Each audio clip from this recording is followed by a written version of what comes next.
Bapak, Ibu, Saudara yang dikasihi Tuhan kita Yesus Kristus. Salam, selamat berjumpa kembali dengan Sapaan Rohani GKJ Cakraningrat. Pada saat ini kita akan menggumuli Sabda Tuhan, merenungkan Sabda Tuhan yang terambil dari Yohanes 14 ayatnya yang ke-18 sampai 20. Tapi sebelum kita merenungi sabda Tuhan, kita merasakan firman Tuhan yang luar biasa, mari kita bersama-sama dulu berdoa. Maha besar, maha kasih Allah kami yang maha baik, maha suci dan maha mulia. Perkenankan hamba-Mu mengaturkan segala puji dan syukur Tuhan, mengaturkan terima kasih yang tak terhingga. Sembah sujud kami aturkan kehadirat-Mu, di mana saat ini kami boleh merasakan betapa luar biasa berkat kasih Tuhan. Sampai saat ini Tuhan tidak pernah meninggalkan kami. Bahkan saat ini kami boleh kembali akan menggumuli sabda firman Tuhan. Kiranya Tuhan kuasailah kami semua dengan Roh Kudus-Mu, hingga apa yang akan kami dengar, kami rasakan betul-betul menguatkan iman kami, betul-betul menjadikan pegangan hidup kami lebih kuat di dalam kami mengikut Tuhan kami, Yesus Kristus. Bapa di surga, kami memohon urapi hamba-Mu yang tidak ada apa-apanya ini yang akan menyampaikan sabda firman-Mu. Penuhilah kami, urapi kami dengan Roh Kudus-Mu, hingga benar-benar apa yang akan kami sampaikan hanya datang dari-Mu, bukan kehendak kami. Bapa, kami mohon ampun atas segala dosa dan kesalahan kami, hingga kami benar-benar layak untuk mendengarkan firman-Mu, untuk menggumuli dan merenungkan sabda firman-Mu. Terima kasih Tuhan, hanya di dalam nama Tuhan kami, Yesus Kristus, kami haturkan doa kami. Amin. Bapak, Ibu, Saudara yang terkasih dalam Tuhan Yesus Kristus, kami akan bacakan dulu dari Yohanes 14 ayatnya yang ke-18 sampai yang ke-20 yang demikian. Aku tidak akan meninggalkan kamu sebagai yatim piatu. Aku datang kembali kepadamu. Tinggal sesaat lagi dan dunia tidak akan melihat aku lagi. Tetapi kamu melihat aku. Sebab aku hidup dan kamu pun akan hidup. Pada waktu itulah kamu akan tahu bahwa aku di dalam Bapa-Ku dan kamu di dalam aku dan aku di dalam kamu. Sungguh indah Bapak, Ibu, Saudara, bacaan firman Tuhan yang telah kita dengar ini. Tema kita untuk sapaan rohani pada saat ini berjudul Aku hidup dan kamu hidup.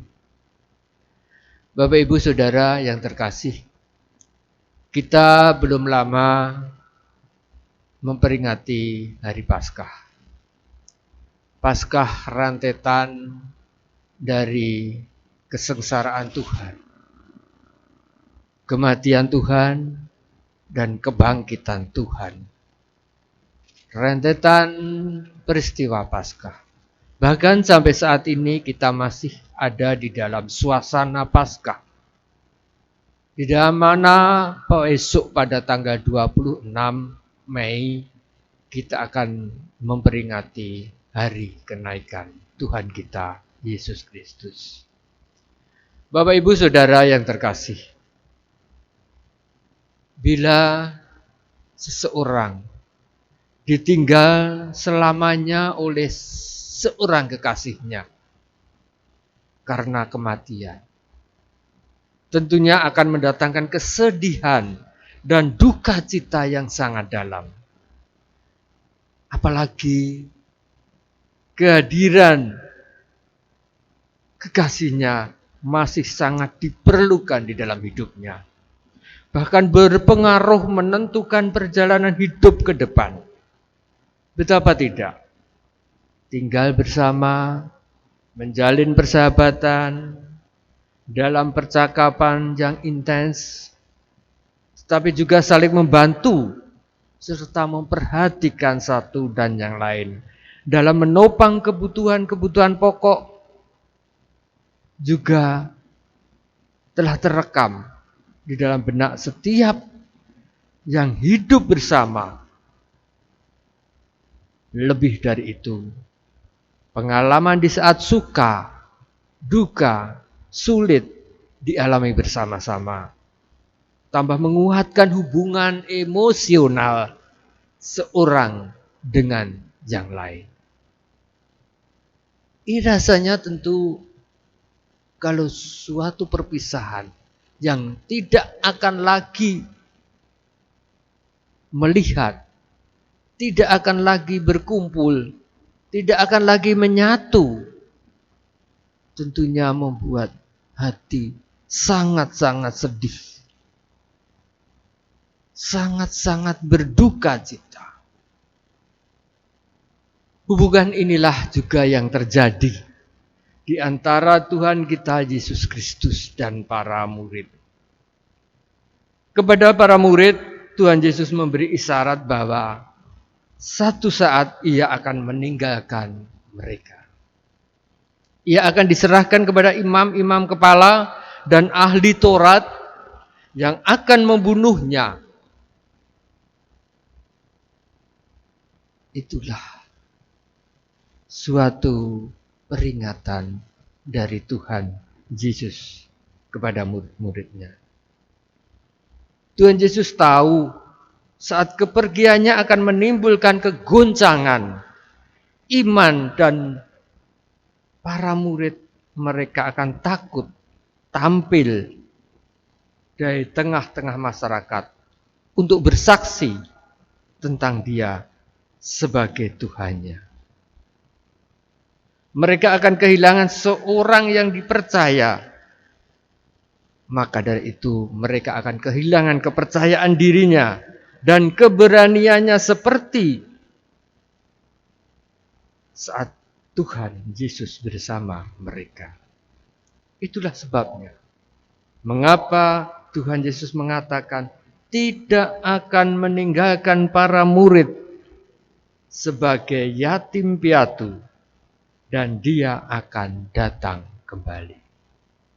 Ini suatu hal yang menjadi harapan juga para murid.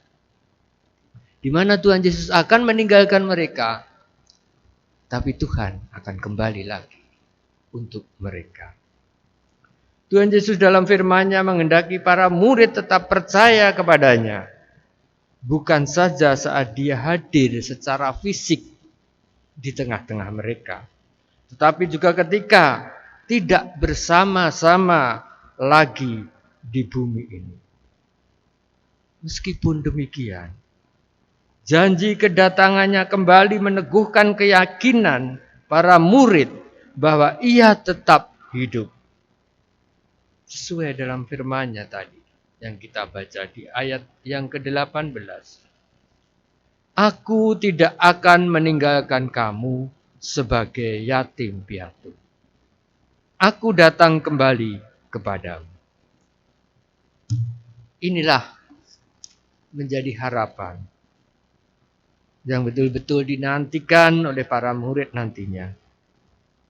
Dan kepergiannya akan disusul kedatangannya kembali menjemput semua orang yang dikasihinya. Saat ini Roh Kudus yang dijanjikannya akan turun menyertai penggembaraan orang percaya di bumi ini hingga hari kedatangannya. Merenungkan kembali hidup kita hari ini, kita dapatkan bahwa Ia terus menjaga dan menyertai kita dengan Roh Kudus-Nya. Kalau dulu para murid bersama-sama bersatu di dalam bumi ini, setiap hari bersama-sama, maka di dalam Tuhan meninggalkan mereka, kepercayaan dirinya hilang. Tapi bagaimana dengan kita yang tidak pernah bersama di dalam dunia ini? tentunya firman Tuhan ini selalu ada di dalam kehidupan kita. Kita selalu dikuatkan, di mana kita harus punya keyakinan yang kuat bahwa Tuhan tidak pernah meninggalkan kita. Bahkan sesuai dengan firman Tuhan ini, Tuhan akan menjemput kita di akhir zaman. Inilah harapan kita. Karena Tuhan pergi meninggalkan untuk menyediakan tempat bagi kita, orang-orang yang dikasihinya. Bapak, Ibu, Saudara yang terkasih dalam Tuhan Yesus Kristus. Untuk itu marilah kita selalu bersama-sama untuk menjaga diri kita dari hal-hal godaan iblis yang selalu ingin menjauhkan kita dari Tuhan kita. Kita harus bisa memohon selalu kepada Roh Kudus untuk menuntun kita, mengarahkan kita, menerangi kita, pikiran, hati, dan jiwa kita. Sehingga kehidupan kita selalu akan berjalan di jalan kebenaran, di jalan yang sudah ditentukan Tuhan. Semoga kita dimampukan untuk selalu hidup di dalam kebenaran. Hidup kita selalu berkenan di hadapan Tuhan. Tuhan memberkati. Amin.